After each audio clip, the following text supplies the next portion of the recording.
Notification ఇస్తారు, పరీక్షలు నిర్వహించరు, పరీక్షలు నిర్వహిస్తారు, కోర్టుల కేసులు వేపించి స్టేలు తీసుకొస్తారు. ఈ రకంగా వాళ్ళు, వాళ్ళ కుటుంబం, వాళ్ళ ఉద్యోగాలు ఎన్నికల్లో ప్రజలు తిరస్కరించిన కారుణ్య నియామకాల పేరు మీద ఎమ్మెల్సీలు లేకపోతే ప్లానింగ్ కమిషన్లు వైస్ చైర్మన్లు వాళ్ళ కుటుంబ సభ్యులకు అందరికీ కారుణ్య నియామకాలు చేసుకున్నారు అధ్యక్ష, ప్రజలు తిరస్కరిస్తే కూడా. కానీ నేను వచ్చిన తర్వాత ప్రభుత్వంలో పంచాయతీరాజ్ కావచ్చు, సింగరేణి కావచ్చు, వివిధ శాఖలల్లో 10 ఏళ్ల నుంచి ఎదురు చూసి కారుణ్య నియామకాలు చేపట్టకపోతే కారుణ్య నియామకాలతో పాటు మొత్తం చేపట్టిన నియామకాల పూర్తి వివరాలు నేను చెప్పదలుచుకున్నా అధ్యక్ష. ఈరోజు ఎందుకు అంటే ప్రజల్ని తప్పుదోవ పట్టించి ఉన్నది లేనిది ఉన్నది మీడియా మా చేతులుంది, మేము కొనుక్కున్నాం, మేము పెట్టుబడి పెట్టినాం, మా దగ్గర అన్నీ ఉన్నాయి కాబట్టి మేము ఏమైనా అబద్ధాలు ప్రచారం చేసుకుంటాం, మా దగ్గర అవినీతి సొమ్ము ఉంది కాబట్టి మేము ఇట్లనే ప్రచారం చేస్తామని బర్తగించి మాట్లాడుతుంటే ఇక ఎక్కడో ఒక దగ్గర నిజాలు చెప్పక పరిస్థితి వచ్చింది అధ్యక్ష. అందుకే ఈరోజు ఉద్యోగ నియామకాలకు సంబంధించి అధ్యక్ష ఈరోజు నేను చెప్పదలుచుకున్నాను అధ్యక్ష డీటెయిల్స్ అన్నీ. ఎన్ని ఉద్యోగాలు మేము ఇచ్చినామో నేను సూటిగా ఈ సభ ద్వారా సవాల్ విసురుతున్నా అధ్యక్ష. మేము ఇచ్చిన ఉద్యోగాలు శాఖల వారిగా టోటల్గా నేను చెప్తాను అధ్యక్ష. ఈరోజు వీటన్నిటిని తీసుకొని 25 శాఖలలో నేను చేపట్టిన నియామకాలు అధ్యక్ష.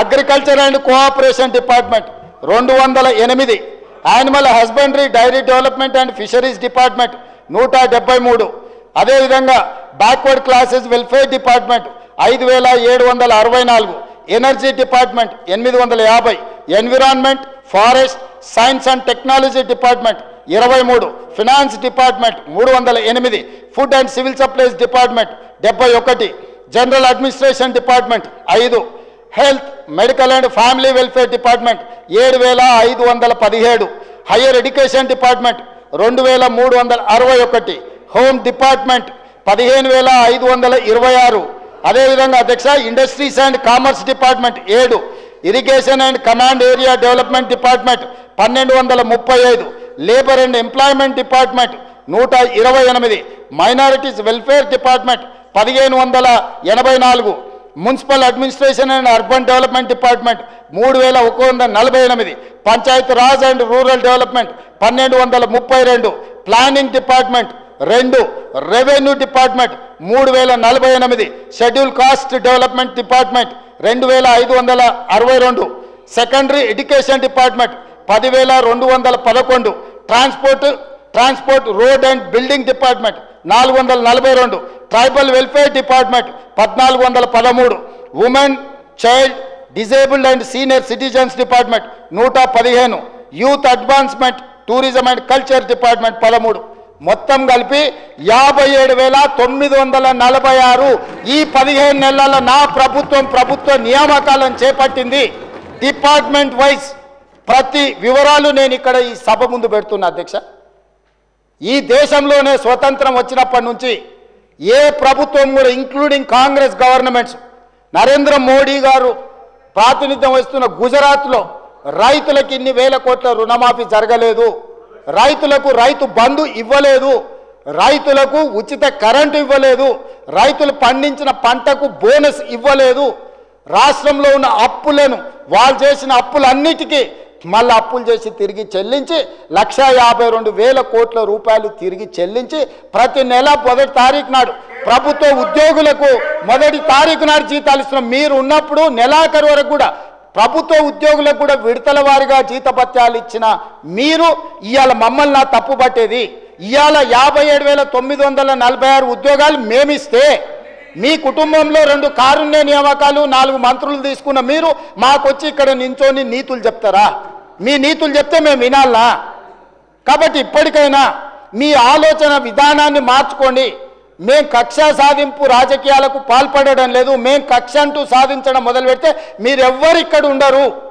మీరు అందరు చెర్లపల్లిలో చెంచడుగూడలో ఉండేవాళ్ళు.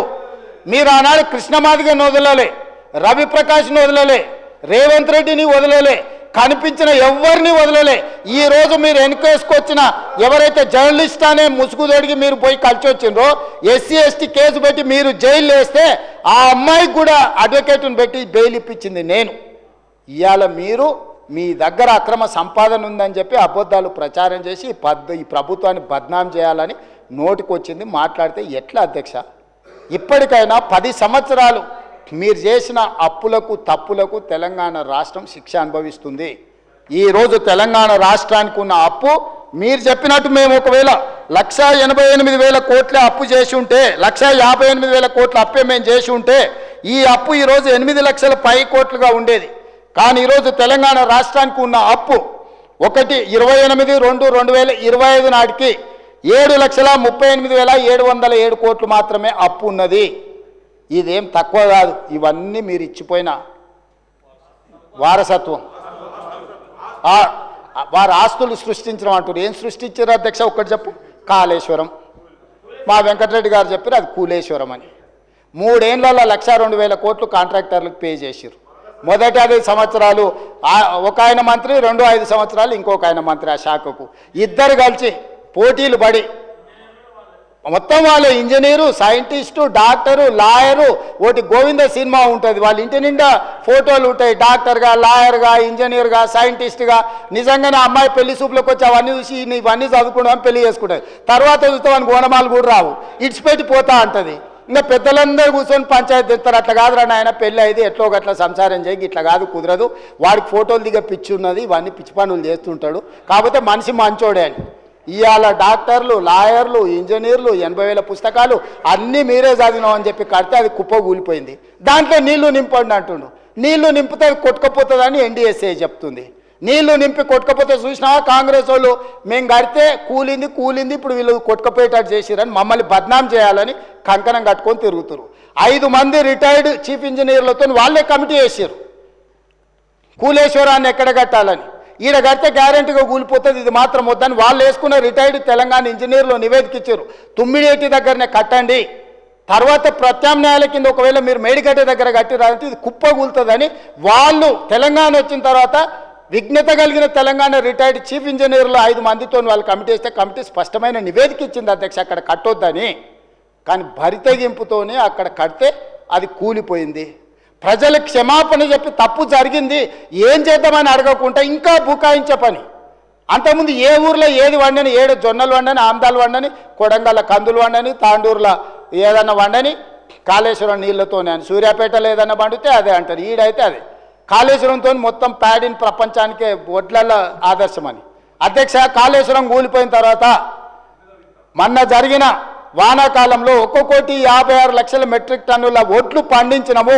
అది శ్రీరామ్ సాగరు, శ్రీపాదర, ఎల్లంపల్లి, శ్రీశైలము, నాగార్జున సాగరు, జూరాల, భీమా, కల్వకుర్తి, నెట్టంపాడు, కోయిల్ సాగరు, మంజిరా, అదేవిధంగా ఇక్కడ ఉండే ప్రాజెక్టులు అన్నీ ఆనాడు కాంగ్రెస్ పార్టీ లేకపోతే నిజాం సర్కార్ కట్టిన ప్రాజెక్టుల కింద 1,56,00,000 మెట్రిక్ టన్నుల వడ్లు మనం పండిస్తే ఈ గొప్పతనం అంతా తీసుకెళ్లి ఫామ్ హౌస్లో వండుకున్న వాళ్ళు వాళ్ళ ఖాతాలు రాసుకుంటారు అధ్యక్ష. ఎట్లా అధ్యక్ష? అబద్ధాలకు కూడా అర్థం ఉండాలి కదా అధ్యక్ష. అబద్ధాల పోటీ పెడితే వాళ్ళే 1, 2, 3, 4 1 నుంచి 100 వరకు అవార్డులని వాళ్ళే కొట్టేసేటట్టున్నారు అధ్యక్ష. ఎట్లా అధ్యక్ష ఇది? అందుకే నేను ఈరోజు చెప్తున్నా అధ్యక్ష, ఇట్లాంటి అబద్ధాల పునాదుల మీద మళ్ళీ మీరు గెలవరు. ఇట్లాంటి అబద్ధాలు మీరు మానకపోతే పార్లమెంట్లో గుండు సున్నిచ్చిరు. తర్వాత ఎన్నికల్లో అభ్యర్థులు పెట్టుకోలేని పరిస్థితి వచ్చింది, పోటీ చేయలేని పరిస్థితి ఉంది. పార్టీ కుప్పగూలినాక కూడా ఇంకా అర్థం చేసుకోకుండా ఇంకా శిథిలాలలోనే ఎత్తుక్కోవాలని, మా తాతలు నేతులు తాగినారు, మా మూతుల వాసన చూతురాండి అని ఈ గొప్పలేని అధ్యక్ష. పొంకనాల పోసిగానికంటే 3 ఎడ్లుంటే 36 దొడ్లు ఉన్నాయని చెప్పిండంటే వెనకటికి. ఇట్లనే ఉన్నది అధ్యక్ష వీళ్ళు చెప్పుకునేది. ఏందుంది మీ దగ్గర? ఏందుంది? అన్నీ పోయినాయి, ఏం మిగల్లా. మీరు తెలంగాణకు ఏం మిగిల్చలేదు, మీ దగ్గర కూడా ఏం మిగల్లా. ఇప్పటికైనా మర్యాదగా నన్ను ఉండడం నేర్చుకోండి. మర్యాదగా ఉంటేనే ఏమన్నా ఉపయోగం ఉంటుంది.